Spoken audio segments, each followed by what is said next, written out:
This is the Say It Can't Gamer, and you are live with the MMA-Holes! Mixed martial a-holes. MMA-Holes, MMA-Holes, MMA-Holes, MMA-Holes, MMA-Holes. You like to be a mixed martial a-hole. MMA-Holes, MMA-Holes, MMA-Holes, MMA-Holes, MMA-Holes. Boom, boom, boom, boom. No way.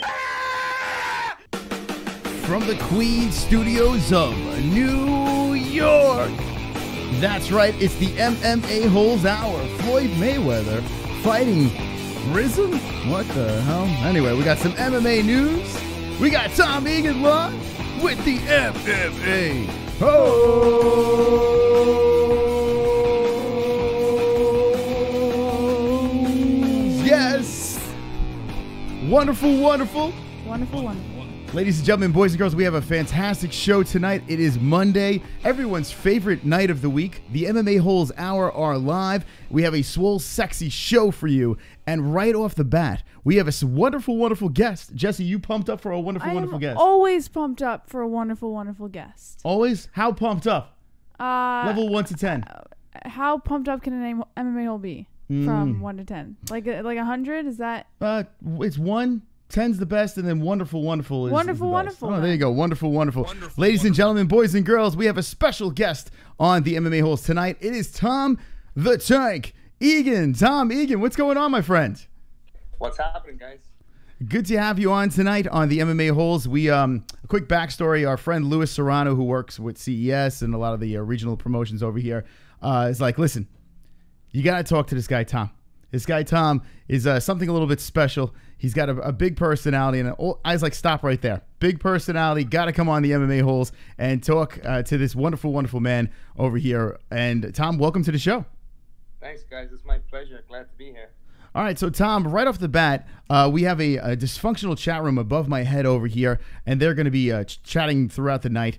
And we need to find out some information here. Tom, right off the bat, I see that you are from SBG Gym over there, training over in Ireland. Now you're in the States, former UFC fighter, tough coach, tough 22 coach. And, man, where to start? Where to start? I mean, listen, everyone, and by the way, check this out over here. Proper 12. I mean, I don't know if you've ever tried this before. Tom, what are your thoughts on Proper 12? Honestly, I did try it, and you know, as you can imagine, Conor breaking into the whiskey business, he's gonna have a lot of people out there grabbing a little bit of whiskey just to drink because of him. So I feel like it's a very easygoing whiskey just for the average guy who's not really a big whiskey drinker, just wants to kind of fit in and be a McGregor fan and drink a bit of whiskey. So it's pretty genius. He didn't make like a whiskey drinker's whiskey. He made like something that everybody could drink, and maybe like I feel like Proper 12 is a good entry level whiskey if you don't want anything too strong, too crazy, too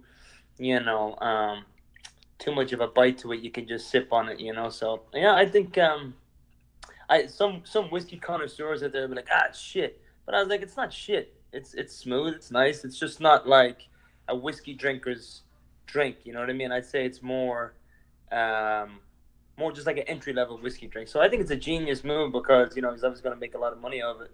Yeah, right off the bat, I was thinking to myself, I was like, $25, how good could this be, right? I wouldn't spend $25 on it, but that's one of my business. So you're saying save your money for Jameson, or what would you spend it on? I'm still waiting on a fucking free case of that stuff, to be honest with you. I mean, that's the thing to do. I mean, listen, we have we saw over here you were training with Conor. You come out of SBG over there, and I mean, I'm sure you have some crazy stories with this guy. Right off the bat today, we find out with Floyd Mayweather fighting over in Rizin. What is that about? Isn't that crazy? I actually 2 days ago. What day is it today? Monday. So like 2 days ago, or was it a day or two ago? No, it was yesterday. I was on Instagram and I saw Floyd posted that picture of him holding a Rizin boxing glove and a Rizin MMA glove. And the funny thing is, I was actually I cornered a guy who who I've been training for a while there, a heavyweight named Tyler King. He fought in Rizin last summer, so it would have been August, would have been late July of last year. It was the same night Jones fought Cormier and he knocked him out with the head kick last summer, and I was cornering him there, and I loved Rizin, and I'm actually trying to get another one of my guys, a Brazilian guy. He's 2-0 as a pro. He's from Brazil, from Rio de Janeiro. Moses Monteiro is his name, and I'm trying to get him a fight on Rizin because Brazilians are pretty popular in Japan and have been for the longest time, with obviously all the Gracies and you name it, all those other Brazilian guys over there, the Vale Tudo guys. So and all the Shootbox Academy dudes, Vanderlei Silva, Shogun, Minotauro, all those guys. So I figured it'd be a good fit, and he's a real scrappy fighter. Super chat. Hold on, Tom. We have a super chat coming in with Kevin Costa. Jameson is way better. And Kevin Costa says Jameson's way better. So look at this unbelievable stuff over here. Kevin Costa, thank you for the donation. But anyways, so I was just looking at that because I saw him with those gloves on. I'm like, geez, I was just sending a message to the promoter trying to talk about my guy, and then I see Floyd Mayweather's going to fight in Rizin. I'm like, what the fuck's going on here? Excuse my language. No, you get to it, man. You can curse as much as you want over here. This is a dysfunctional show. So, yeah, I mean, it is shocking, right? I mean, listen, I noticed right off the bat, I see Conor put something on Instagram. Right off the bat, he's horsing around with him, and he's like, good on you. And he's like, pretty much, who is this guy? And he's fighting a guy that's like, what, a 135-pounder or something like that. I'm assuming it's going to be boxing rules, but do you think it's going to be MMA rules or boxing rules? Honestly, I have no idea. I mean, the dude's he's a pretty nasty kickboxer. I mean, isn't he like... super chat. Yeah, wow. They love you, by the way. Super chat coming in real. Tapping is an Irish ASCII English. What did he say? He says tapping is an Irish tradition. Just ask the English. So here we go. Right off the bat. Right off the bat, there's. So let me ask you this question. Listen, I'm a big Conor fan over here. I have the picture over my head, and I love the circus. I love the circus of Conor McGregor. I love the way he backs up his talk. Lately, it's been up, down, up, down. It is what it is, but it's fun to watch Conor fight. What can you say from that Khabib experience over there? The trash talking going into the fight. What is your perspective on this? I mean, Conor definitely got what he put in, right? I mean, like the few shots that he ate after the fight from Khabib's teammates, all the the melee, everything. I mean, when you go all in on religion, culture, and family, and especially when it comes to that part of the world, those people, they don't obviously have a lot over there. We know, like, places, those Russian Caucasus, those countries formerly part of the USSR, or some of them still are. Some of them, they don't really have the best economies, not a whole lot going on. You don't see guys over there riding around in Lamborghinis and all that kind of stuff. So they hold a lot of value when it comes to family, religion, and culture. And Conor basically shat all over that. So he basically got everything coming to him. I'm actually extremely disappointed he went out like that. I mean, you're talking all that shit and you go in like that. I mean, you got to be able to. I mean, he should have. I don't know. It was almost like, I mean, I'm not the only one saying it. There's other people saying it. If you go all in like that, you put that much into something, you better be ready to fucking get knocked out, put to sleep, you name it. You can't. I don't know. I just feel like he definitely got what was coming to him in that regard. Because it's I mean, you make your own bed really with that kind of stuff, right? So do you think he got what he deserved in his whole thing? I wouldn't say he got what he deserved, but I'm saying, like, Conor obviously has elevated the MMA game, and he's elevated the UFC and mixed martial arts in many different ways. Maybe so much to the point now we're on the other side of it. He brought it up so far, and now all this extra trash talk, and then it can have a negative effect on things. Like, for example, there's out of nowhere, just because of that one fight, there's a huge conversation in Ireland right now where some guys who were involved in other Irish sports are now condemning MMA and saying the professional MMA should be banned, and all because of that one fight. So they looked at that whole brawl that happened after that fight, everything involved, the trash talking, everything Conor said, bringing up all these personal things, and now, you talk about 5 years ago when he was coming on the scene, the whole country was elated. It was booming, and now it's at the point where people in Ireland, the morale in some aspects, especially when it comes to, not the MMA guys, but your average Joe. The average people, the middle class, maybe middle-aged people or even in their 30s, whatever, circulated with other sports, are not so happy with it right now. And you got some people who obviously are like, hey, look, how many fights happen during football games or soccer games all the friggin' time? I mean, more people die at soccer games than have died at any MMA event ever, in any crowd event, ever. You know what I mean? So, but I'm saying, like, it's so much so it's on the other side. So I wouldn't say that Conor necessarily, quote unquote, got what he deserved. I would never want to say that. I would say you would have to expect all that stuff to happen after, when you go all in like that with the religion and the family and insulting all these things that these people hold so close. We got Tom the Tank Egan live on the MMA-Holes from SBG Gym. Let me get a little bit of a backstory. Hold on.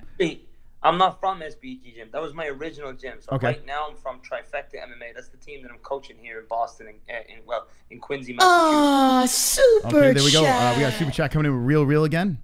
Tom Egan is proof that Jesus was white. How about that?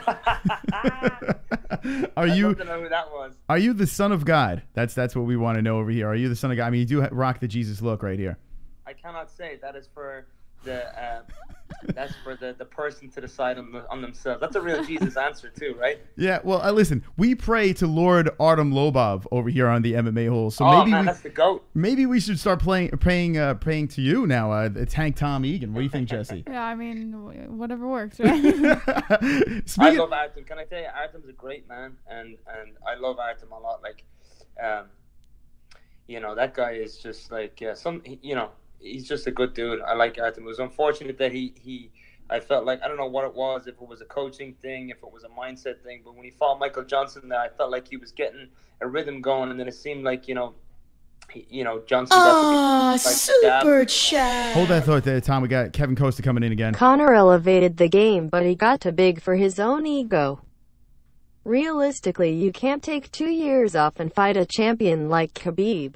Well, that's a point from Kevin. I hear that point a lot. Like, a lot of boxers, like, if you look at Tyson Fury took time off, and he took a couple took a couple fights that were easy enough. That he was able to kind of get the ring rust off, get back in there, and now he's fighting Deontay Wilder for a massive heavyweight showdown. So, I see that guys in boxing do that a lot, but MMA is a totally different game. You see, the thing about MMA is, like, Conor, maybe he should have, but it was too hot. He had to fight Khabib. He really had no other way. And Conor's about the money too. So, I mean, I'm sure he wanted that one rip. I wouldn't have been surprised maybe if he'd have beat Khabib, if he would have just maybe retired. But who knows?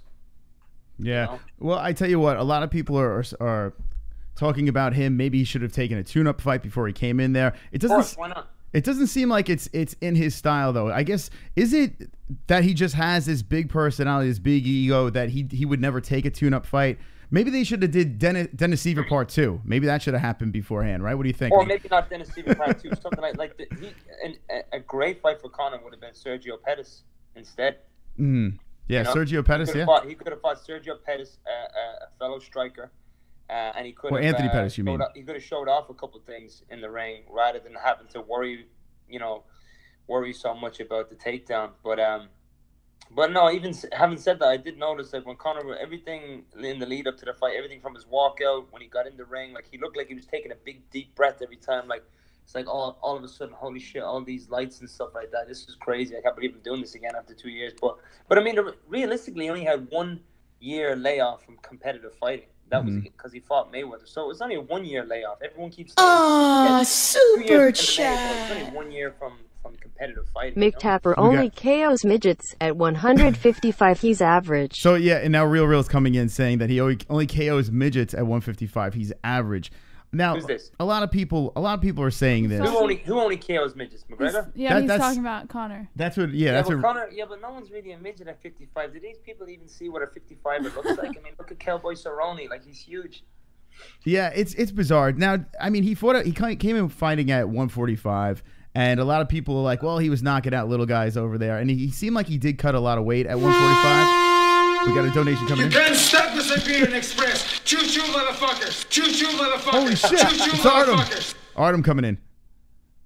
I hope we get Two-part question for Tom. Okay, here we go. Taking away the 15 losses from Lord Artem's record, is he not the greatest MMA fighter to ever grace the octagon? And how long do you think you would last in?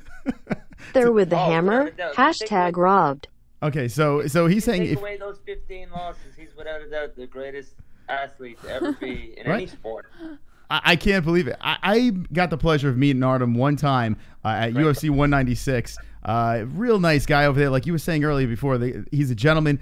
A lot of people are beating him up because he is that 500 fighter, but he always goes in there and fights. What can you say now? Have you? I'm assuming you trained with Artem as well. Yeah, I trained with John. I trained with Artem, Owen Roddy, all these guys. Before Conor did. I mean, there was a point where Conor really wasn't in the gym, and Artem had just started, and he was a tough dude, and this is post UFC. This is right before I moved over to Boston. So I'd say the last 2-3 months that I was living in Ireland is really when this 2000 late 2009. The last few months living in Ireland when I was just about to leave to come over to Boston in January 2010. Artem had really just joined the gym, got involved, and me and him were meeting up and sparring in the MMA. I was running some of the MMA classes because I forget what was going on at the time. John wasn't really around. I was running some of the sessions, and fucking yeah, me and Artem were going at it, man. We were training way before him and Conor. And then obviously I dipped in 2010 because that was my main plan was I wanted to get away from everything. Wasn't much going on at the time, no one was really around. There wasn't much going on, and I had obviously taken a big loss in the UFC, and I was questioning at the time, again, nothing personal to John or any of those guys. John Kavanagh is a phenomenal coach. He's obviously brought a lot of guys up. He's definitely established himself as a phenomenal coach and everything like that. And I owe a lot to John, particularly in how I train and how I teach my guys and how I relay his coaching techniques. However, at the time I was just going through some growing pains. I wanted to get out, and I inevitably just wanted to get over here into the big smoke, and I wanted to be broke, not have any friends, and see what I could do with it. It was kind of a bit of a life obstacle that I was looking to take over. But right before I moved over here, I was doing a lot of training with Artem, and we kind of got close over that. And then obviously when Conor started picking his game up, and I started seeing Artem a lot more because he was cornering Conor as well. So we cornered Conor a lot together, and then obviously I cornered Artem in the Ultimate Fighter house.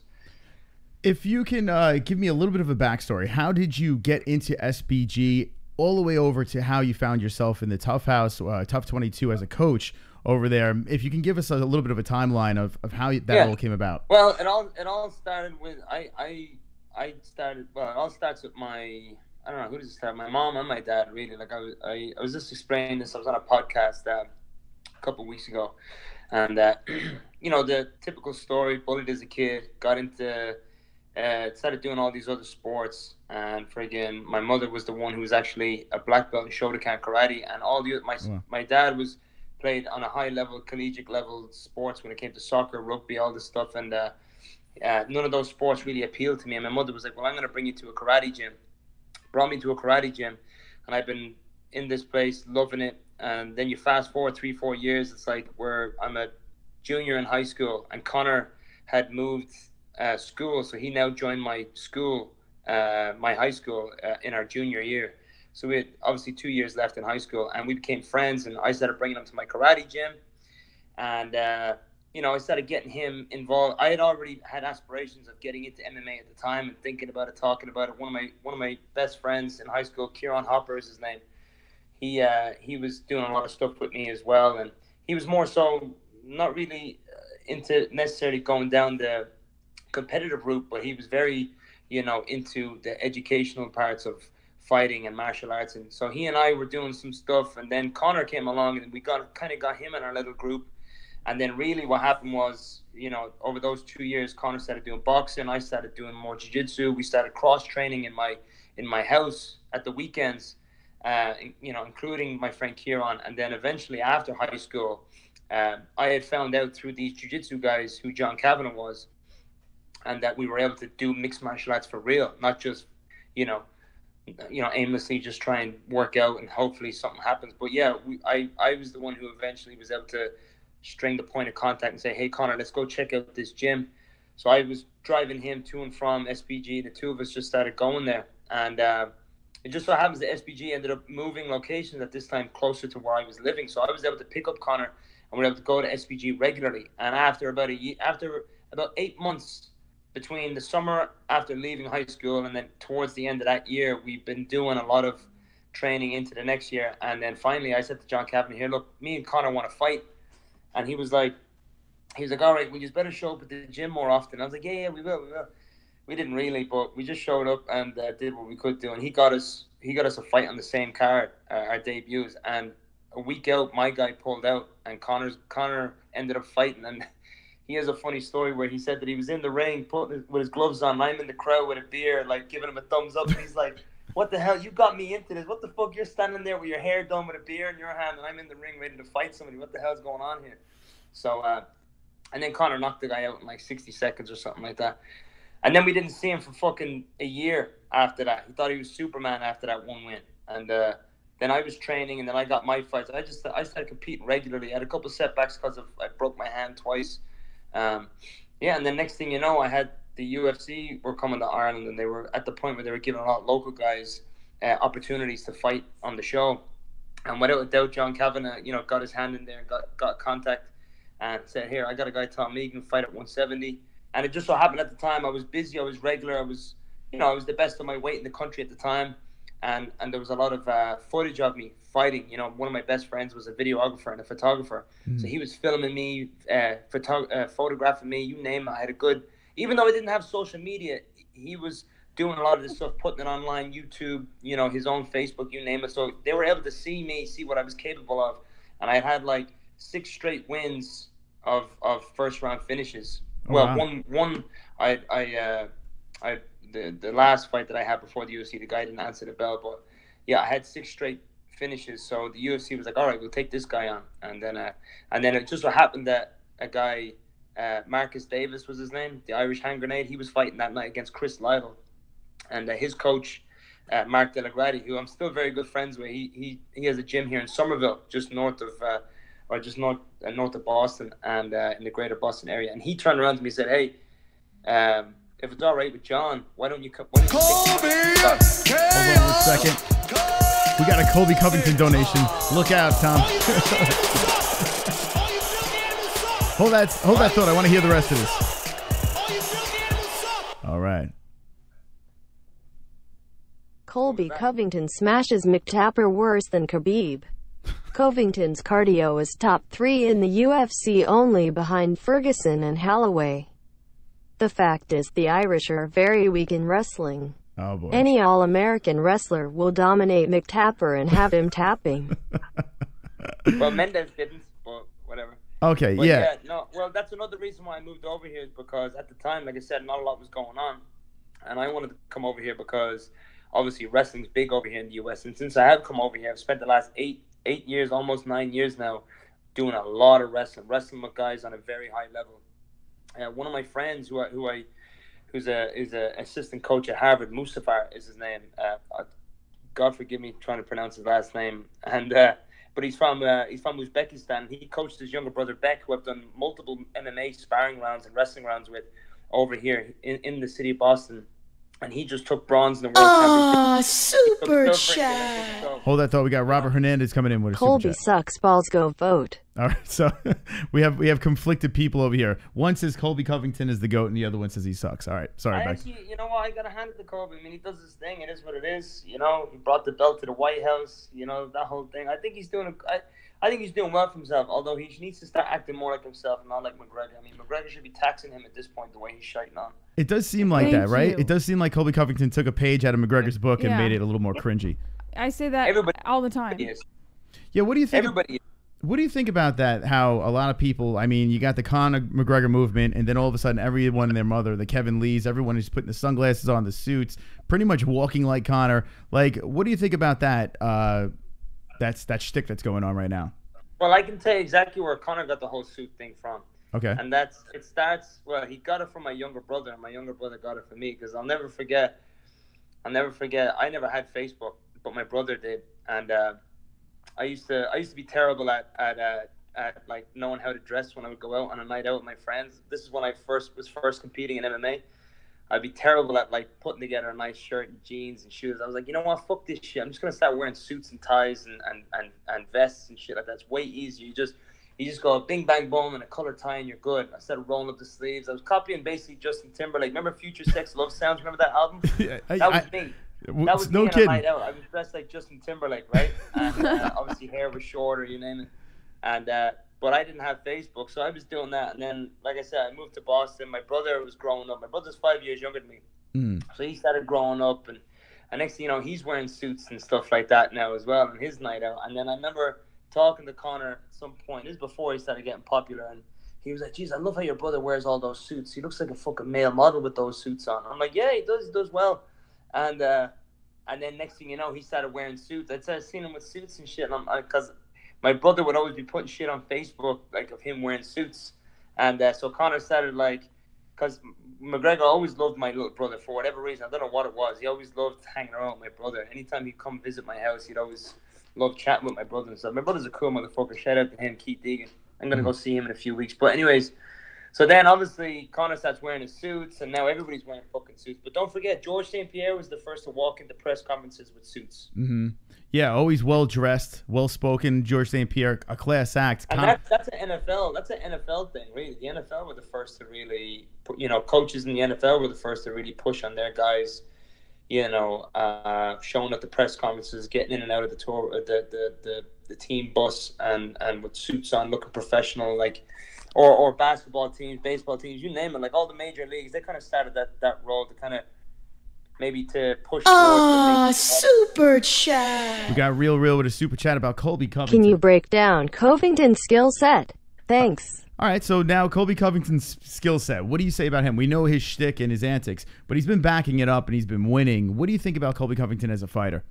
I'm gonna say one thing to answer that fan, whoever they're, and you're gonna laugh because I've actually never seen a single Colby Covington fight. So there you go. Wow. Now, why do you not watch Colby Covington? You just are not a fan of him, or you just having no time? Honest to God, I swear to God, not on purpose, not by accident. Like I just couldn't give a shit. I just like when I don't know what it is. Hold on. You can't stop the Artem's Siberian back. Express. Hold on a second. Motherfuckers. Choo-choo, motherfuckers. Choo-choo, motherfuckers. We got Artem Lobov coming in. Can you tell us a little about your times on the set of Castaway? Stunt doubles often get overlooked, but I know a face when I see one. All right. So Wilson. I'm better looking than fucking Tom Hanks. Jesus Christ. we got Jesus. We got Tom Hanks. I heard Rick Grimes. Spoiler alert. I don't want to say what it is, but Walking Dead. I'm not sure if you watched The Walking Dead, but how about somebody give me something like Rolo out of Vikings? That's more like, I look more like him than any of these other motherfuckers. Put that guy Rolo from Vikings. Look at him. That's more like me. Vikings was the shit. I used to watch Vikings a lot, and then there was a big death, and I just bounced. I was like, forget it. I'm done with the show. Anyway, so let's get back. Now let's get to the Tough House. You're coaching in the Tough House over there. So let me string the timeline together real quick. So Sure. I come over here, blah, blah, blah, and then Conor starts getting big, and then he hits me up and says, "Hey, any chance you can corner me for my Boston fight against Max Holloway?" I was like, "Yeah, no problem. Let's do it." But I had already seen them in Ireland a couple of times before this. So he was like, because obviously I go back and forth to see my family and stuff, and I train with them, you name it, sparred with them and everything. So it made sense to him. He's like, "Well, I'm going to Boston. I don't need to bring over an extra cornerman. I'll just have Tom do it." And I was like, "Yeah, no problem." So I helped him. And then from that point on, I kind of, anytime he was here or, other things, you name it, I just kind of was always willing to lend a helping hand because I admired his success. And obviously we've been friends. And, I obviously initially chased my dreams fighting in the UFC. I mean, I was only 20 years of age at that point. Both of us had literally only had our first fight in MMA, like less than 2 years before I actually fought in the UFC. So I had done that, and he was extremely supportive about that. So when he wanted to fight in the UFC, I wanted to show my support for him. And so I was just willing to just put everything down and help him out, whatever it was. So, yeah, it just became one of those things where whenever he fought, and next thing you know, he was asking me to help him for his Mendez camp out in Vegas, which is a 10-week ordeal. Not the easiest amount of time to spend with someone like Conor McGregor. He's a big pain in the ass and a big diva a lot of the times. But we basically spent those 10 weeks out there, put a lot of good training in. He won the fight. And then right after the fight, Dana White and Zuffa wanted to start filming Tough right away. Mm-hmm. And they got Uriah Faber to do it. And then Conor said to me right after the fight, literally the two of us were hungover to death, and he's like, "Here, do you want to do Ultimate Fighter with me?" And I was like, "Yeah." Who else you get to do it? He's like, "I'm going to get Sergey, Owen Ruddy. That's it." I'm like, "I'm down."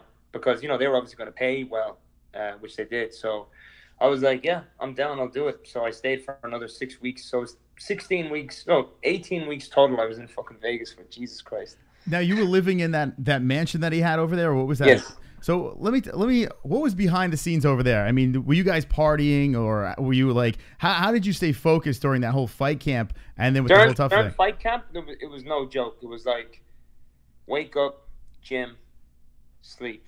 We were doing one session a day, one good session a day, but we would spend up to 4 to 5 hours in the gym. 2 of those hours being intense training, and the rest of it just kind of fucking around, doing a little bit here and there, educating ourselves, talking to each other.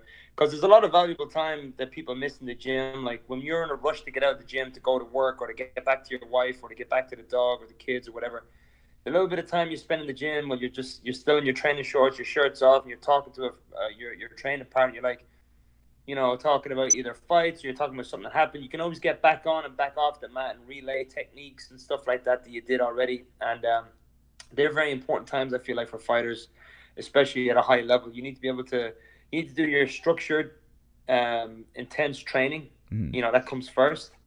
You always need to go to the gym with a structure and a layout. And then the post-training sessions where it's like everyone's walking around, someone's hitting a bag, someone's jumping rope, 2 guys are still figuring out a leg lock on the mat. You name it. That's good time for a fighter. So we'd spend up to maybe 4 hours a day in the gym. And then, of course, on top of that, there was the odd times where I would end up doing a lot of pad work with Conor, particularly in the midway through the camp. I ended up doing a lot of pad work with Conor. Like we'd spend, you know, up to 5-minute rounds, just he and I in the octagon, because we were training in the Ultimate Fighter gym. So we're in the octagon there and just, you know, going over stuff, and so spent a lot of time doing stuff. Yeah, but what was the question again? So, well, let's move on to something else here. I mean, I think you pretty much covered everything. But in the Tough House, how much is staged and how behind the scenes? Yeah. So how much is staged and how much is not staged over there? What I was saying was during the actual. Artem Lobov. You can't stop the Siberian Express. Choo-choo, motherfuckers. Choo-choo, motherfuckers. Choo-choo, motherfuckers. Artem Lobov has something to say. Hold on. I know why he would not want to watch Covington flights. 75% of Irishmen get tired just watching wrestling. All right. Covington could have taken down half of Ireland at the age of 14. Okay. McTapper would never fight Colby. Cardio plus wrestling equals Irish tap. He's babbling over here. Go ahead. Back to Tom. Sorry about that. Don't be sorry about that. I'm fucking cool with that shit. But we do. It's a good point. We do need to. Oh man, you can let all the ball busters say whatever they want. I don't give a shit. But yeah, no, we don't have like solid good wrestling programs in Ireland, and hopefully we can get something going, because here you have a high school. So you've got like, you know, the pee-wee wrestling, the high school wrestling, the college wrestling, and of course the Worlds and Olympics and everything. So if we can get on board with that, I mean, we're good boxers. We love to throw down. The Irish have been boxing for hundreds of years. So, well, you have the GOAT Dylan Dennis. Now, this guy over here, I mean, this guy is like a god. He's a god, right? Dylan Dennis, the frosty hair guy over there. Everyone is saying I've never met the guy, so I can never comment on it. What's the like? This guy is shot out of a cannon now, and now he's running his mouth and saying all this stuff over here. And he was basically teaching kind of the grappling side of the game, right? Wasn't he the guy brought into the jiu-jitsu and all that stuff? Was he the big guy for Conor to get ready for the wrestling? I have no idea how and why that relationship even came to. Do you think that's a misstep, bringing that guy in? Be honest. What do you mean? Bringing like Dylan Dennis involved in this whole thing. Do you think that was a misstep, or do you think? I mean, here is an American guy coming over there, and I don't know. He seems like a loose cannon. I'm not sure what his shtick is or what his deal is. Is he as good as everyone says he is, or is he just a gimmick? Or, I mean, to be quite honest with you, I am not. I know how valuable someone like Artem Lobov is. I know how valuable someone like Owen Roddy is. I know, and I can comment on how valuable John Cabinet is. Guys like, I don't know why Conor doesn't just keep training with Gunnar Nelson. I mean, I would probably put my money on Gunnar Nelson to submit Dylan Dennis if they were to grapple. And I know Gunnar. I know him really well, and in my opinion, Gunnar is one of the best welterweights in the world. So I don't know where, or maybe Gunnar wasn't available anymore, and they had to bring in another jiu-jitsu ace. Why not bring in a wrestling ace? But he also has Sergey Pukulski, who's his wrestling coach. But Sergey's at the point now of his career where he's a coach. He's not 100% a grappling partner. So you know, Sergey can be your coach, but why not bring in like a wrestling ace, like somebody who can really push your competition wrestling? You know, but then again, you might have to look at it like, well, SBG, you know, because of John Kavanagh, is a jiu-jitsu based gym.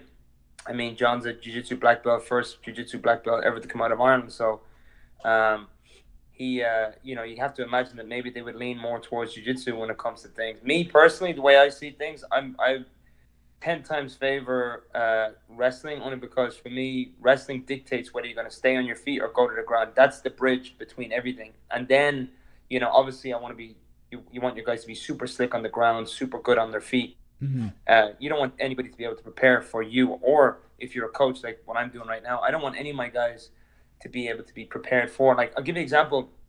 One of my guys, he just fought over the weekend. Jack Staples is his name. He's 19 years of age. He's been doing jiu-jitsu since he's been friggin' 14, 15. He's an absolute wizard on the ground, and he does literally like. I think he's told me something ridiculous. Like he had like 70 jiu-jitsu matches last year or something like that, or this year so far. Like it's insane how many matches. Like he competes all the time, and he's had his first two amateur MMA bouts within the last month or a month and a half, and he's won the first one in a minute and 9 seconds, and won the second one in 2 minutes 19 seconds. Ah, super chat. Hold on, Kevin Costin coming in with a donation. How valuable Artem Lobov is. Is this guy on crack? All right, he's devaluing Artem Lobov with a super chat over here. I mean, you've actually faced him. What would you say about that comment over there? Well, I would just say Artem's extremely valuable in the terms of how loyal he is. He shows up. He's in the gym when you need him. You don't need to call him twice to ask him for something, especially if you're preparing for a fight. He has a set of good skills, and it may not look like it by his body type or on the TV, but you can't sleep on Artem. He will knock you out, and he will. If you sleep on him, he can connect. Look what he did in the Ultimate Fighter House. He was putting dudes away. Like, people look past that. Unfortunately, the fight game is like you're only as good as your last win or your last performance. So that's what people remember you by a lot of the times, unless they're super selective when it comes to sometimes with other fighters. But Artem Lobov is a very reliable, very important, valuable person for Conor's camp, because like I said, he shows up, he's there, and he'll stay there, you know. But going back to what I was saying, my student Jack, you know, he loves to do crazy shit in jiu-jitsu, but I told him, like, Jack, you can keep all that crazy shit in your back pocket for when you need to it, but at the end of the day, I need you high percentage. I need you, if you're going to grapple and you're going to wrestle, I need you ending up on top. If you're going to strike, I need you really crisp on the feet. And then all that other stuff you have in your back pocket, you know what I mean? So I don't know about the jiu-jitsu or the SBG guys, but it seems that definitely jiu-jitsu is a way that they lean in favor. Even though Conor is the one kind of really good striker out of there, everybody seems to kind of follow in his style, his footsteps when it comes to striking, you know, the hands down, uppercuts, all this kind of stuff. You know, so I would just say that maybe they brought in Dylan Dennis, perhaps maybe Gunnar Nelson wasn't available anymore, and you know, and they're more jiu-jitsu based because of John Kavanagh, so they favor bringing in a jiu-jitsu ace versus a wrestling ace. But yeah, honestly, I have no idea, and I can't comment on Dylan Dennis as a training partner or his effect in a training camp for fight, because I've never seen it. I don't know what it's like. I don't know what he brings to the table.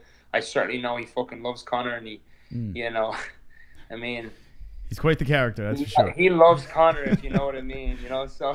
Well, listen, I would love to have you back on because I have a million more questions, but I do want to hit two things here, and I definitely want to get to what you're doing right now. A name that comes to mind is Mike Kemble. I know you have a connection with Mike Kemble, and he's a spectacular man, phenom coming up right now. But real quick, I do want to talk about something with the Tough House, and how much, and now that Tough is coming to an end, how much is real and how much is fake when it comes to the drama and all the stuff going on there? What is staged? What's not staged inside that house? It's all pretty real, to be honest. Hold that thought. You can't stop the Siberian Express. Choo-choo, motherfuckers. You can't stop Artem. Motherfuckers. Hold on a second. Choo-choo, motherfuckers. All right. What do you think about Ben Askren? Have you seen his list of fighters he called out? That's a good question. Funny how he failed to mention Lord Artem. Speaks volumes. Dylan Dennis is the next coming of Christ. Never lost a round or fight. That's actually a great question. We have a bunch of questions from the chat. We're going to have you answer that question after I just want to find out about the Tough House. I want to find out what you're doing now, and then we're just going to rapid fire questions from the chat real quick. Perfect. Tough House, it's all pretty real. The producers and whatnot, they like to, if tensions get high, like let's say you're supposed to go in, do this, and go do this. If something happens in between, they'll just stand there and wait for it to kind of settle down, get as much footage as they can. But it's pretty real. Like the incident that obviously happened with Cody Nolov pushing Conor, that whole scene, that was real. Like Conor came in with basically, he just showed up that day with like a kind of a chip on his shoulder because I think the day before or 2 days previous to that, Uriah Faber said something to him, just stuck in his head, and he was talking about it for 2 days. So he's like, when I see him, I'm gonna fucking say it all out to him. And then sure enough, we showed up that day for weigh-ins, and Conor just was fucking sitting there like pissed off, you know, just obviously doing his thing, yapping at everybody and just calling this person out, that person out. And they were obviously tight as fucking bullshit. So they were like, what the fuck do you mean by this? And Conor was like, that's when he was bringing out the TJ Dillashaw stuff, and he started yapping on about that. And then who said something? One of the coaches said, "Oh, you should just shut up." And Conor said, "Why don't you do something about it then?" And then Cody Nolov, who's a buddy of mine, I talked to him, you know, friends. Now we're friends. We weren't at the time, obviously. I didn't really know him, but we became friends, partying, hanging out after the show, which we all ended up partying together afterwards. But in that moment, it was deadly serious. Like, Cody was like, I'll fucking do something about it. And Conor was like, come on, do something about it. And he jumped up and shoved Conor, and immediately David, Jesus Christ, I'm blanked on his last name now. David Tamer jumped right in immediately. He's like, hey, wash your underwear. I'm going to fuck you, man. Like, remember that scene? It was great. That's a great line. We're all dying laughing, but it was deadly serious, man. I mean, you name it. Fucking that guy Touchy Feely says, we're all yelling back at each other. Well, I was kind of in the back of the crowd. I went over actually to grab my sunglasses, or to put my sunglasses down, because I was like, oh, fuck, something's going to happen here. So as I went over to put my sunglasses, that's when that whole scuffle happened, because I just bought a new pair of Ray-Ban sunglasses. I didn't want them to get smashed, so I went to put them down. I went to put them down, and that whole scuffle happened. And, of course, in my mind, like, Conor's in the middle of it. So Conor's, one of Conor's guys from Paradigm, Ryan Busher, he doesn't work for them anymore, but at the time, he's like, here, fucking grab Conor, make sure he doesn't get hurt. So I was reaching in, grabbing Conor, pulling him back from obviously trying to say, do stuff, whatever, that was stupid. I mean, I knew it was going to cool down, but I didn't want him getting clipped by one of the other guys. I didn't want something crazy to happen. And, you know, he was supposed to fight. He ended up fighting Aldo, like, 2.5 months right after that. So we didn't want him getting fucked up. So I didn't really have much involvement in that whole scuffle, but it was pretty real. Like, Touchy Feely turned around and said, hey, let's take our shirts off and let's fucking line up the mats and let's just go at it, everyone, right now. And then everyone agreed to it. Everyone was like, all right, let's fucking go. Let's everyone on the mat, yous versus us. And then that's when the producers stepped in and like, oh, we got to take photographs. So it's pretty crazy. It's interesting stuff, yeah, because when you watch these reality shows, we don't know what's real, what's not real. So it's interesting to see what's staged and what's not. I can't comment on the other ones, but at least in our one, all that shit was real. Everything, Faber was pissed off some days, saying some shit. Conor was pissed off. But that day it got pretty real. Like, if it wasn't for the producers to say, like, hey, we got to take photos here. Like, we're all going to line up on that mat, and it was probably going to be go time, and it would have been fucking crazy. They should have let it happen, to be honest. It would have been wild. Yeah, all right. So now here's the deal. I want to know what's going on in your life right now. 2 nights later, 2 nights after that happened, we're all hanging out at Wet Republic in fucking in over at the MGM there. So we were all buddies and pals. Everyone's partying. Now, man, you know what? I want to listen. If you have time, I want to go a couple more minutes on this one, because what is partying like with Conor McGregor? CBD. Ah, shit. We got a CBD donation coming in. CBD. We have Real coming in with the Nate Diaz donation, fitting on tonight. All right, here we go. Hold on a second. Real. Playing our CBD donation. You smoke CBD? Hold on 1 second. Before or after fight training. All right. Make your life a better place. Let's see what Real's got to say. Cody no chin is a done. Dillashaw took his division, he took his chin, and he took his confidence. The 125-pound division will be gone. Cody No Chin can't beat the 135-pound champ, and we all know he's way too tiny for 145. Let's see McTapper versus Aldo 2. So basically, he's talking shit about Cody Garbrandt, and he wants to see Aldo McGregor Part 2. I think Cody is a much better fighter than TJ Dillashaw, in my opinion. I just think TJ Dillashaw is better at holding his emotion when it comes to competing in that scenario. I think Cody's a very young guy, and I mean, we all saw what he did to Dominic Cruz, and we all saw what Dominic Cruz was able to break down and take apart TJ Dillashaw. I was ringside. I was sitting right next to your right favorite ringside watching that fight, Dominic Cruz versus TJ Dillashaw. But you know, I just think the thing about Cody is he's too emotional. He's too young, and he's taking way too many things personal when it comes to TJ Dillashaw. And I think that's what's going to hold him back from beating TJ. I think Cody has all the skill set in the world to beat TJ, but he just it's too emotional. It's too emotional, too personal. Mm-hmm. Yeah, all right. Well, we have Tom Egan live on the MMA-Holes. Let's get a couple of questions from the chat over here. Jesse's been pulling up some stuff. And Jess, what do you got? Wasn't there one more question? There was one more question. I do want to get to, we're going to get to the questions. I do want to get to what you're doing right now, your new gym, or who you're training right now, and what to look out for in the future of Tom Egan. But let's get some questions from the chat real quick. Sean Hart would like to know if you are aware of when or if Conor McGregor will compete for a DIAZ trilogy. I'm not aware of that. Would I like to see it? Yes, hell yeah. What fan wouldn't want to see that fight happen again, without a doubt? Right. Drunk Savage would like to know, what is Artem Lobov like in real life? We pretty much touched into that. Yeah. He's a great guy. He's a fucking savage on the beer. I love having a few drinks with him. He's a great man and just totally down to earth. Great training partner, shows up. You know, he's a great guy all around. All right. Dixie Normus would like to know, why are you called the Tank? Where did you get your nickname from? Good question. I'm called the Tank because it's actually whose fault is it? It's a combination of John Cavan and Conor McGregor and another guy from SBG who I haven't seen in a while. Again, me and Conor, John had matched us up to be on our first MMA fight, first card. It was on John Cavanagh's own card, Ring of Truth in Dublin, and Conor nicknamed himself the Notorious. He just decided to nickname himself the Notorious. He's like, I'm the Notorious. Okay.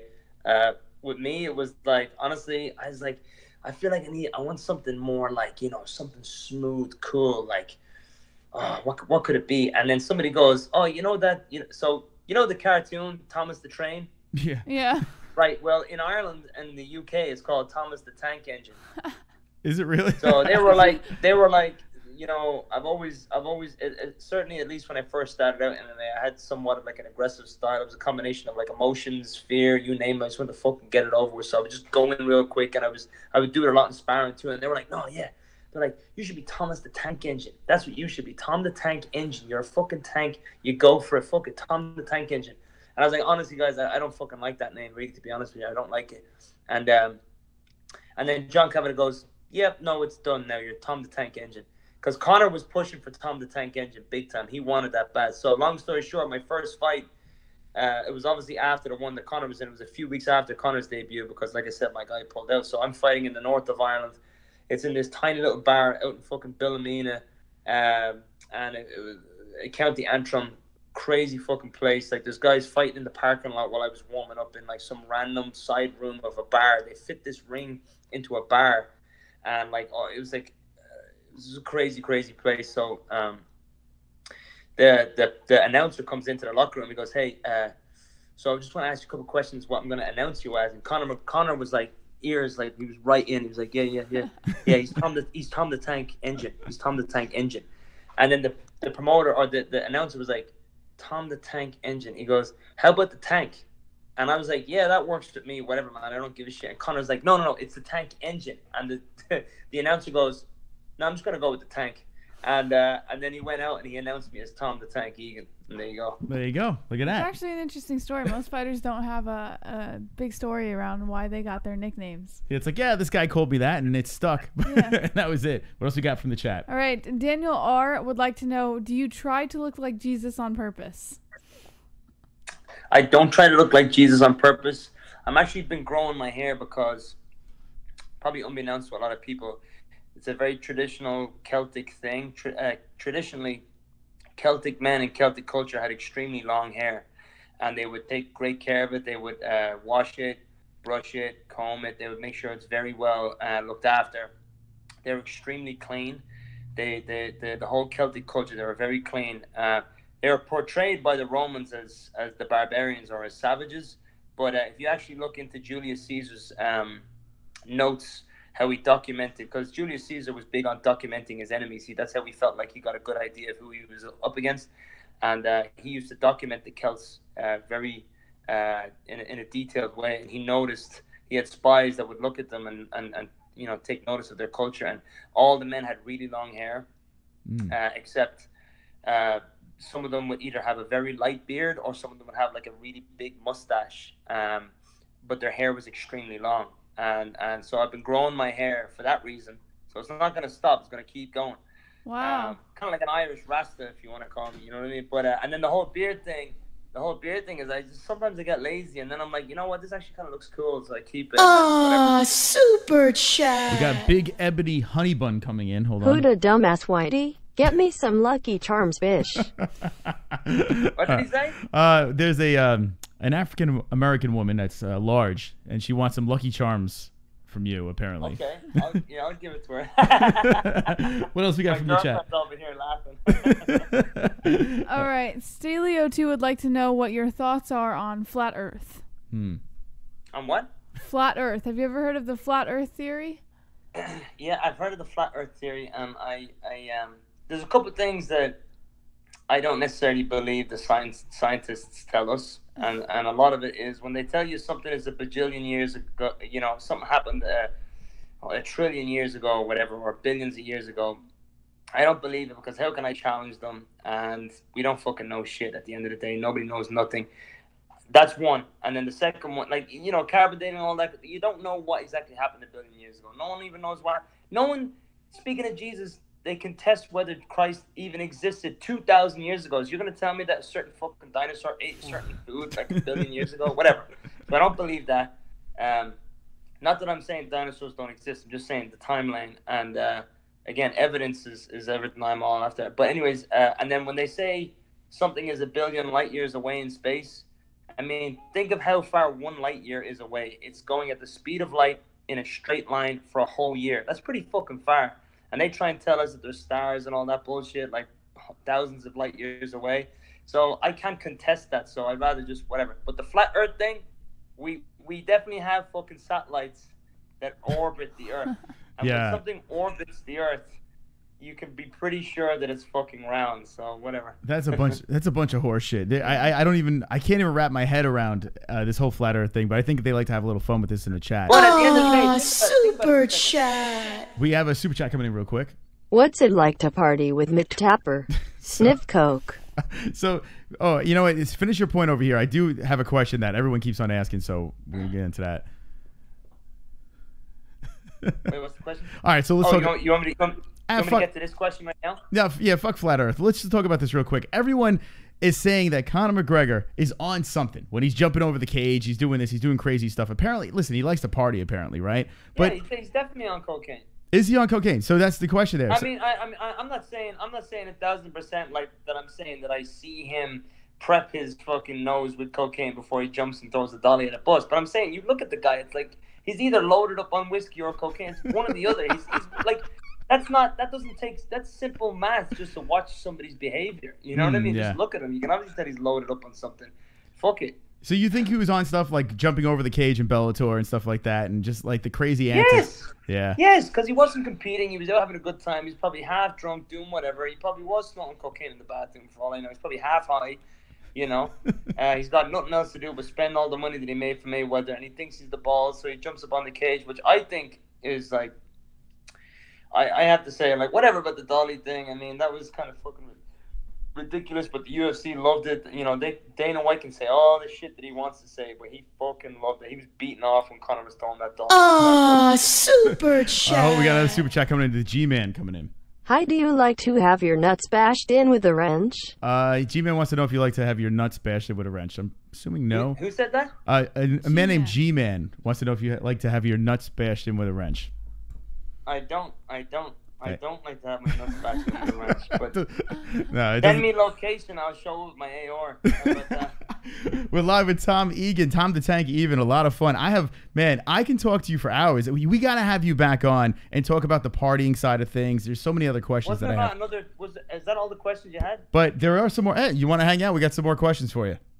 Yeah, go on. Let me rattle two of them. All right. Chat questions. Go ahead. Go for it, Jess. All right. Daniel R. would like to know what's next for Daniel Cormier in your Jesus opinion.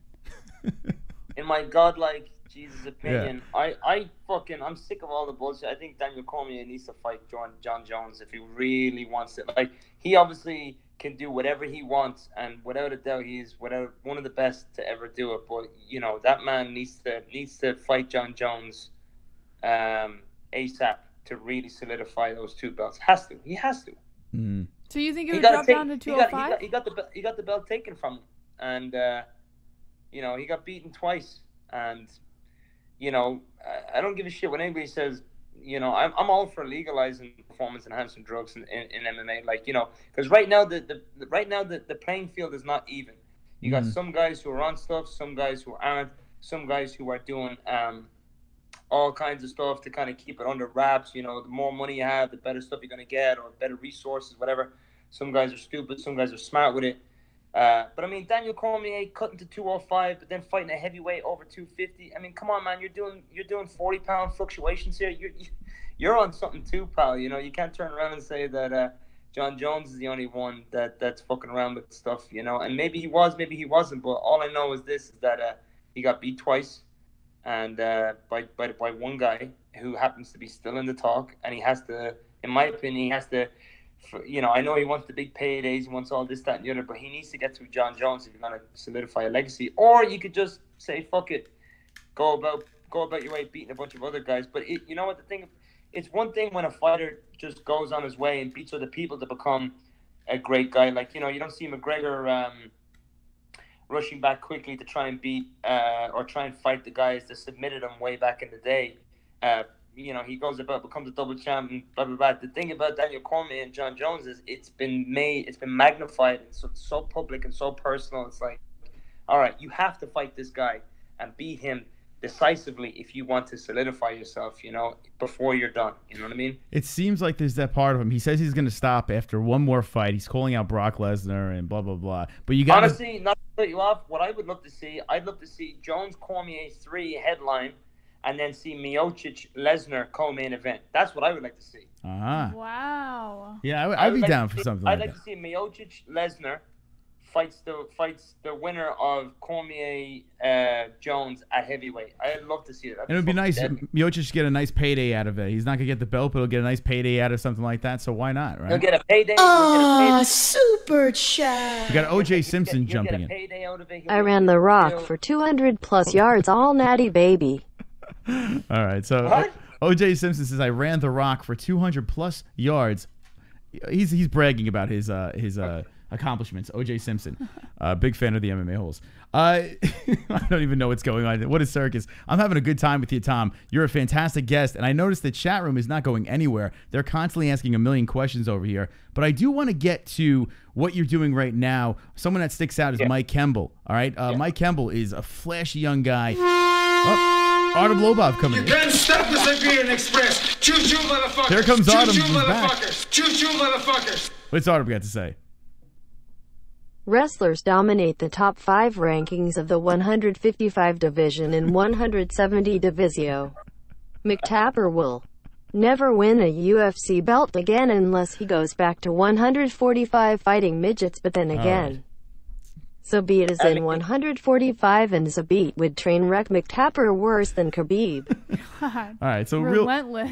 Real is just beating that dead horse. That guy's pretty. Is that the same guy over and over again? Yeah, so all of the McTapper ones are the same guy. Yeah, Real has a thing for wrestlers. He has a fancy for wrestlers, and rightfully so. Well, look, listen, you can tell that guy if he's listening right now. I agree with him. I mean, like, you have to wrestle. You have to wrestling is the difference between keeping it on the feet or going to the ground. Like, essentially, if you can't take me down, your jiu-jitsu is not shit.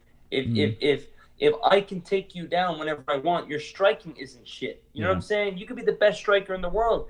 Look at Floyd Mayweather, the best hands down boxer on the face of the planet, and he just needs to get ankle picked easily, and he's in a world of trouble. You look at a jiu-jitsu guy who's super chat. We got a G-Man coming in with a super chat. Have you ever flung poop at people from a moving car? All right, now the question. Have I ever flung people out of a moving car? No, I have not. I've stopped a few people from moving cars, but not flung people. Well, he wants to know if you've ever flung poop at people from a moving car. Poop? Yeah. No, I have not. Yeah. Okay. Correction. That's so much better. Yeah.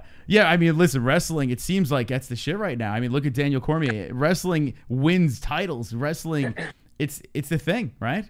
Is that the best skill set? You know, Conor can wrestle. I just personally think that the fight against Khabib, you know, and I happened to speak to him, quite lengthy conversation with him over Instagram after his last fight about how, you know, I just told him a couple of weeks before the fight, I saw a video of him training with Dylan Danis, and Dylan, they were sparring, and Dylan shot in for a single, and Conor just kind of accepted it and engaged in like a scenario on the ground where he was competing for a position, which is, I sent him the video and a message saying, I hope to God you're more aggressive than this on a single leg. I said, if Khabib tries to get a single on you or shoots in, you need to separate quickly and get back in his face with the hands. Like, and I felt like, I don't know who was coaching him or what the setup was, but certainly what was going on was, you know, he engaged in these grappling scenarios when he should have been separating quickly. And I don't understand why he came out flat-footed and utilizes his jab. And I said all these things to Conor. I said them all. I said,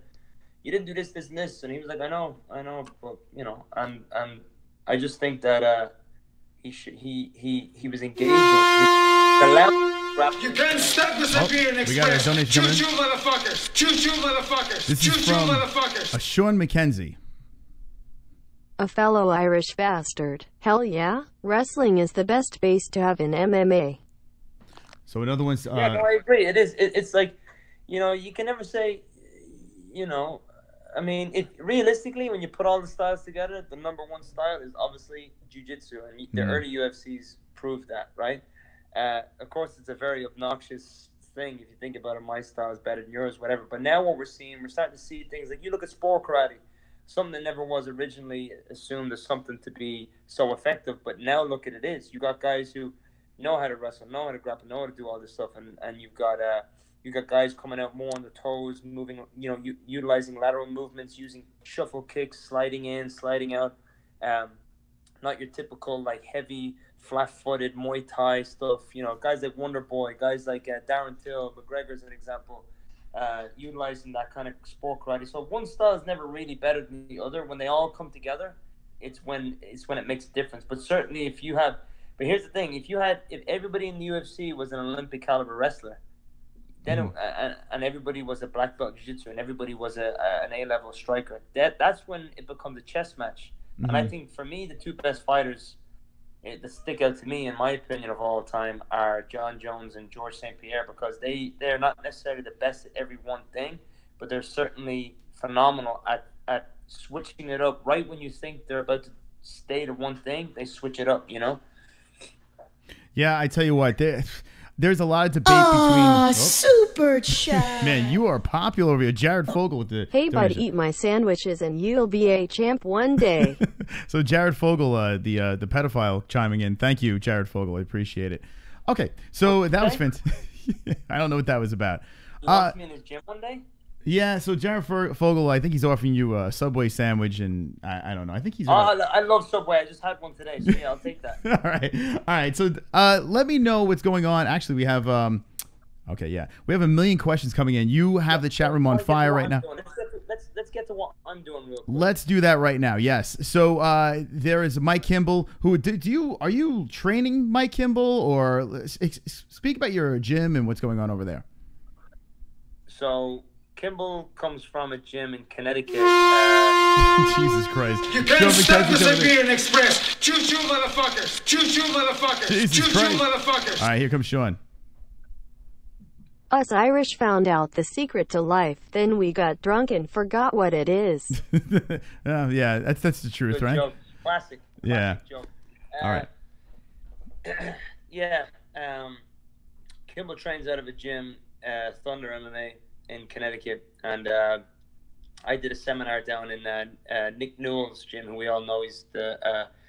He just fought recently on Dana White's Tuesday night fights. Unfortunately, came off a loss, but Nick is a phenomenal fighter, phenomenal athlete. You know, he's a phenomenal individual in the sense that he's missing half of his left arm, I believe. And he's obviously shown that, you know, even with a handicap, or well, a quote unquote handicap, that he's able to have a tremendous record. I believe he's something like 14-2 or 14-3 as a professional mixed martial artist. So it's so funny that I happened to reach out to Nick a couple of years ago when I discovered him, seeing what he was doing. I reached out to him and I said, hey, I'm really impressed and I'm blown away by what you're able to do, considering like you're missing half an arm. And he's able to actually use it to his advantage, which is pretty impressive. Anyways, long story short, he invited me down to his gym in Connecticut to teach like a striking seminar. And Mike Kimball happened to be there. And then afterwards, you know, Kimball and I kind of, he was just some whatever kid that seemed to have a bit of a personality. So he hit me up after the fact. Asked me if he could stay in touch with me, and I said yeah. And then he hit me up later on, saying, "Hey, can I come and try out one of your classes in Boston?" So he would get a buddy of his or his girlfriend at the time to drive him to and from my classes. And then eventually one time I said, "Hey, why don't you stay with me for a few days? I have a spare room in my apartment, and stay with me for a few days." And you know, because I could see that he was hungry, and I've had a lot of people help me out in the past, so I felt like, all right, let me take this on, and you know, at least worst comes to worst, fucking he had a good time in Boston. But you know, he turned out to have a lot of talent. But Mike Kimball's problem was he always beat himself up in his head. He was always mentally, you know, physically he's a phenom, but mentally he would kind of beat himself up. So I just kind of helped him narrow that down into what's the word I'm looking for? Refining his mental ability to kind of couple that with his physical ability. Because if you look at him, he looks like he was made in a laboratory. But he started stabilizing himself, and I mean, not taking any credit away from where he originally came from, but I certainly built up his mental abilities and some of his fighting abilities. Well, a lot of his fighting abilities to where it is right now. I mean, that slide out 1-2 that he hit in Bellator there for 6 seconds. I mean, we were just doing that like a few weeks beforehand. So, but yeah, no, I got that. That's one thing, obviously. You know, like I said, I built him, and that's something that's just an ongoing process. But then I have David Espino, who fights at 155. You know, he's 2-2 now as a pro. So I kind of got him a little late into his pro career, and now I've had to kind of taken over his training and managing his fights and matchups. And he just came off a 21-second guillotine choke a couple weeks ago. So basically, in four fights, my guys haven't even, in 4 fights between Kimball, David Espino, and then the 2 fights that Jack Stapleton has, they haven't even gone 1 5-minute round. So that's saying something, you know what I mean? So we're doing something really well over Trifecta. I feel like we've got a good program. I put a lot of emphasis on details, preparation, warm-up, setting up, and then, of course, when we get to the fights, everything coming down to the weigh-ins, when we're at the fights, preparing, hands wrapped, certain, you know, fight by fight, we're warming up effectively, and then going into the ring, going. And obviously, each fighter, I got to approach them differently. But my guys right now, obviously, like, you know, you mentioned Kimball there, but I have Jack Stapleton and David Espino are 2 guys who are active. Like, David Espino has a fight coming up now in Combat Zone on November 17th in New Hampshire. So he's looking to now have his second fight within, I mean, between Kimball, Dave Espino, and Jack, I mean, we've had like, what, 4 fights now within the last 2 months, so 2.5 months. So trying to stay busy, trying to not overwork these guys, but obviously keep them busy, keep them going. Why not? If you're injury free and you feel like you can keep going, it's good to keep going. Because I mean, I fought my first 2 pro fights were within the same week. I fought March 1st, 2008, and March 8th, 2008 were my first 2 pro fights. And I was supposed to fight 2 weeks afterward, and I won both. I was supposed to fight 2 weeks after, and I had broken my hand in the March 8th belt, and I wasn't able to, and it took me a while to get back. So if you're healthy, why not keep going? So. Sure. But we're doing a lot of good stuff here at Trifecta MMA in Quincy. So there you go. Obviously, it's owned and run by Kenny Kwan. People know him. He's a big name in Muay Thai. He has our guy Jarrell Larinal. He has him coming up in the Lion Fights promotion for Muay Thai. So we have a lot of different things going on. We got Jiu-Jitsu, we got Muay Thai and everything. But as far as MMA right now, yeah, like you said, Kimball, we got Dave Espino. Super chat. Got a super chat coming in with Real again. Who is the head wrestling coach at your gym? Wants to know who the head wrestling coach is at your gym. You're looking at him. There you go. There you go. Team Egan is the head wrestling coach. No, but I like I said, I've been wrestling.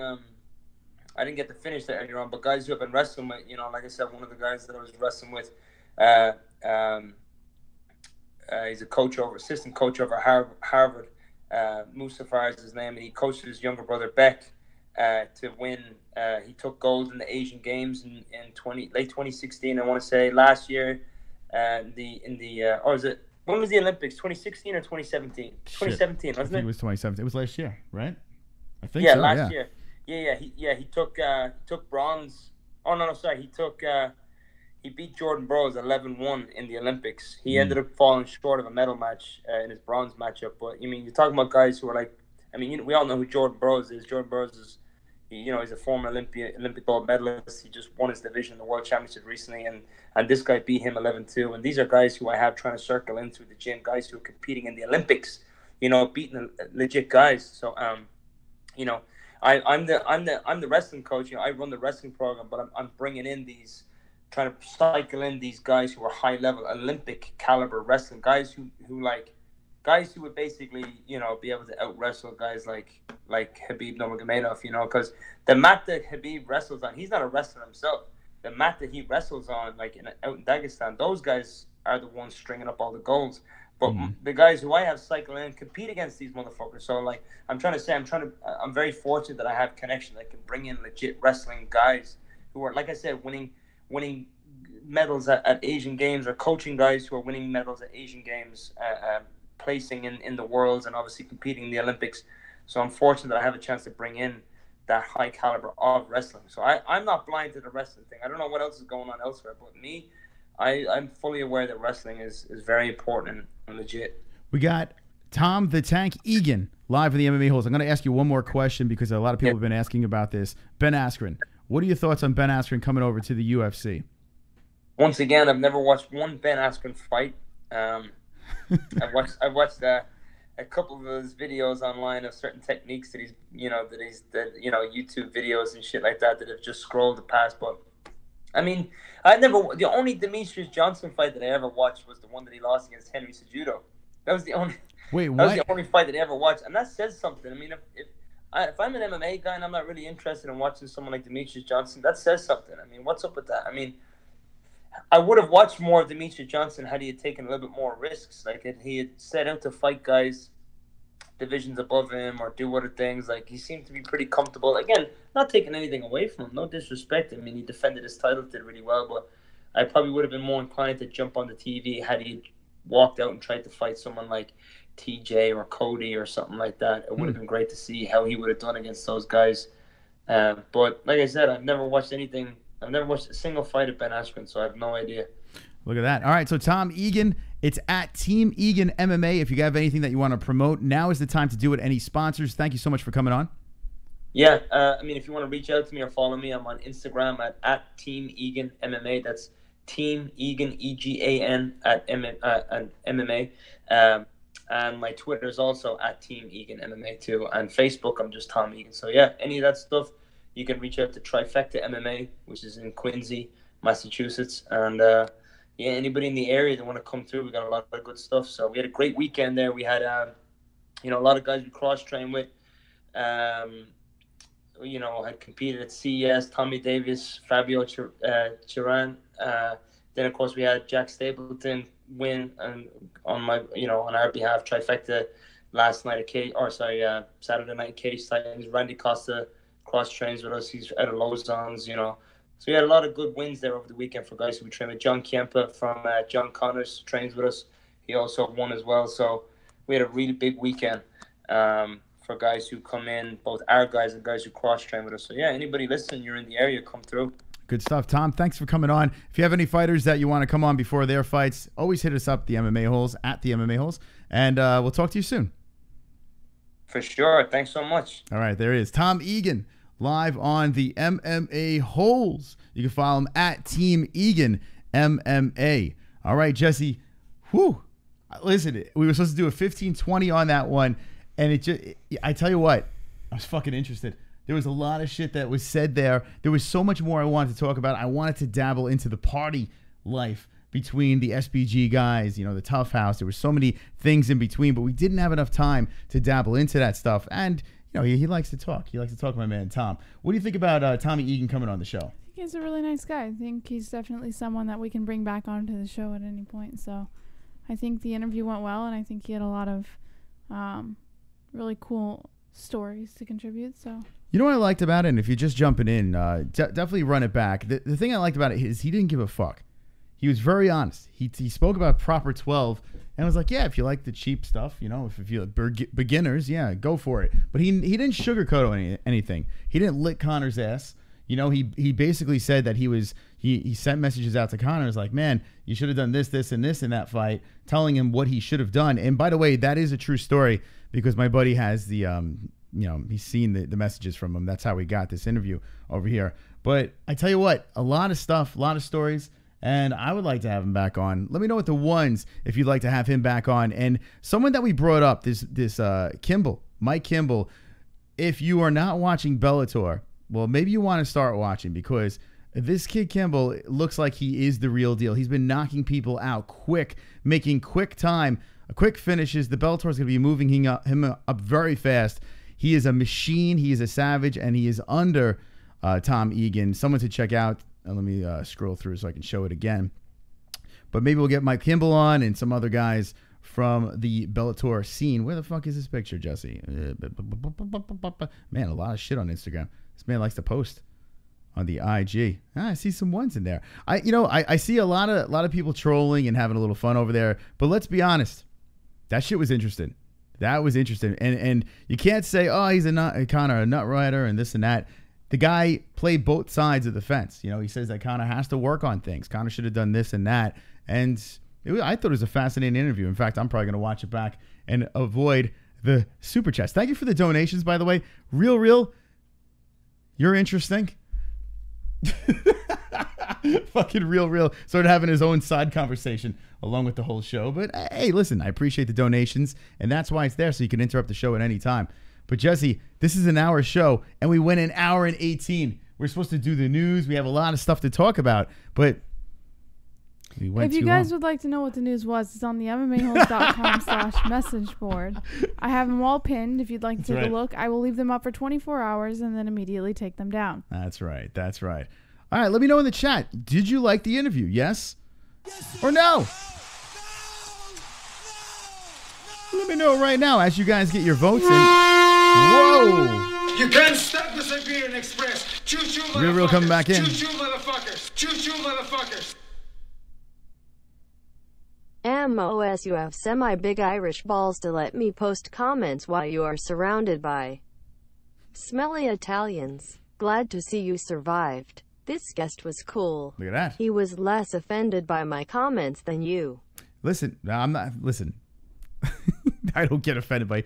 If anyone doesn't get offended by comments, it's me. In fact, I salivate over the stupidity. Some like it, some don't like the interruptions. I don't give a fuck. That's how this show is based. So if you want to interrupt and do what you gotta do what you gotta do. The reason why he came on is because my friend Louis Serrano from CES, who has been hooking us up lovely lately, he's like, listen, you guys got to get him on. He's friends with Conor. He's trained with Conor. He's grown up with Conor. He was in the Tough House as a teammate and blah, blah, blah. You got to get him on, and this guy, he can take it. He'll sit there. He'll sip a couple of back, and it looks like he was drinking some wine over there, and he can take it. And I think he took it pretty fucking well. So he'll be back. We'll be getting him back on. I say yes. What do you say, Jesse? Yeah. All right. Let's see what the chat says, and we're going to shut this shite down. If you want to check out the news, remember, the MMAHoles.com. Shout out to our sponsor, by the way, TygerLyfe Energy at Duplex Entertainment. They are wonderful, wonderful. We also have something special before we get to the chat over here and get your comments in. 20 likes. 40 likes. If you like this shit, like this shit.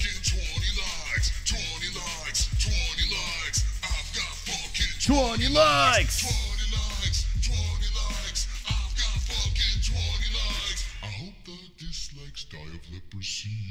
Dislikes are dying of leprosy. Jess, what's up in that chat? NH says the MMA-Holes rule. Gay agent says farewell, beautiful meddling insects. Real says the English always tap out the Irish. Jeremiah White is laughing in the chat. Love you, Chris and JBH says 2 joints. Mark Jackson says the free booze.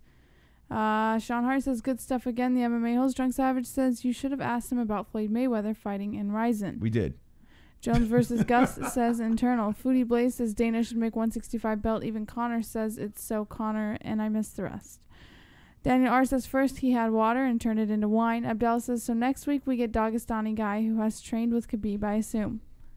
Sean McKenzie says it was good to finally get back on here. Is TygerLyfe a lifetime sponsor? TygerLyfe has been with us for a minute, and we have some more sponsors coming in. But TygerLyfe is fantastic. They're wonderful, wonderful. Link in the description. Irish rules, y'all could fuck off and all. NH says, love ya, Chris and Jesse. Roberto says, have a good night. Sound tired. JBH is tired.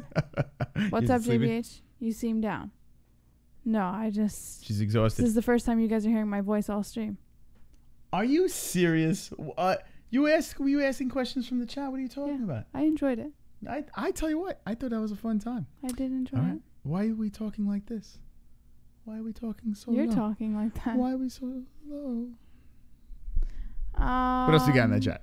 Jay Smith says, peace, motherfuckers. Ginger's Rule says, NH. True. I come on that voice as Flushavella. Real, jump in. Whose chin is weaker, Weidman or Cody? Weidman or Cody? Right now, fuck. Weidman took some shots in the beginning of the fight. First and second round, he got caught flush.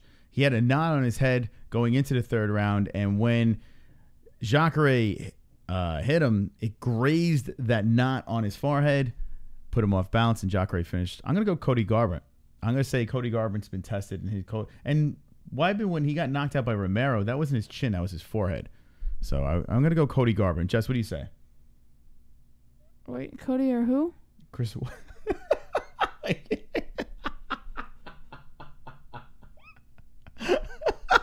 What else is going on in the chat? Oh, God. Check us out on iTunes and Podbean as well so you can hear the excitement audio. Internal says Connor. Sean McKenzie says your mom's chin. Abdel says Cody. David Gallant says Cody. Later all says Sean Hart. Later Sean Hart. Roberto says Weidman eye looking like Bisping. Jeremiah White says one more loss and Weidman's in Bellator. Feel bad for the guy. Great show, guys, says DVW. Cody says NH. One Bat says more enthusiasm, please. Kainoto 74 says Jesse. LOL. Cyclops Weidman says Roberto. Michael Insolin says Drunk Savage. There was no news stories today. I can't stamp sad face. Well, yeah, it's one long interview, and I tell you what, I'm cool with it. Every once in a while, we're going to have a guest on, and it's going to take a little bit longer. If the guest is interested, they're staying on. That's how it goes. If you think about it, too, the ratings were even throughout the whole show. So it is what it is. We go with what goes. If the ratings start dipping and everyone starts dropping out, then we got to cut it short. But it was going up, and people were interested. People were trolling in the chat, but let's be honest. That was interesting. That was a very interesting interview over there. I was interested, and that's all that really matters. Right, Jesse? That's all that matters. Jesse needs a nap. Thank you I'm for not watching. Tired. You're not? No. Why are you talking all like the girl from Her? Just You sound like that robot that was dating the guy in Her. Scarlett Johansson. Yeah, was that her voice? Yeah. Yeah. I'm weirded out. All right, we're going to end the show now. Check us out on Podbean and iTunes. No saving the show tonight. You guys are very generous with the donations. We'll see you on Wednesday for the TGIW Spectacular. This week, there's another fight week. And yes, we did talk about this in the beginning. In case you did miss it, hold on a second. Floyd Mayweather is fighting some guy in Rizin, very undersized. To be determined if he's fighting someone, if he's fighting MMA rules or boxing. I'm going to say boxing. Jesse, what do you say? Boxing. Let us know in the comment section down below when this stream is done. What rule set is Floyd Mayweather fighting this guy? And there is a story on the MMA-Holes.com along with all the other stories in the world of mixed martial arts. Jesse, enthusiastically, what do you have to say? Don't be an a-hole. Be an MMA hole.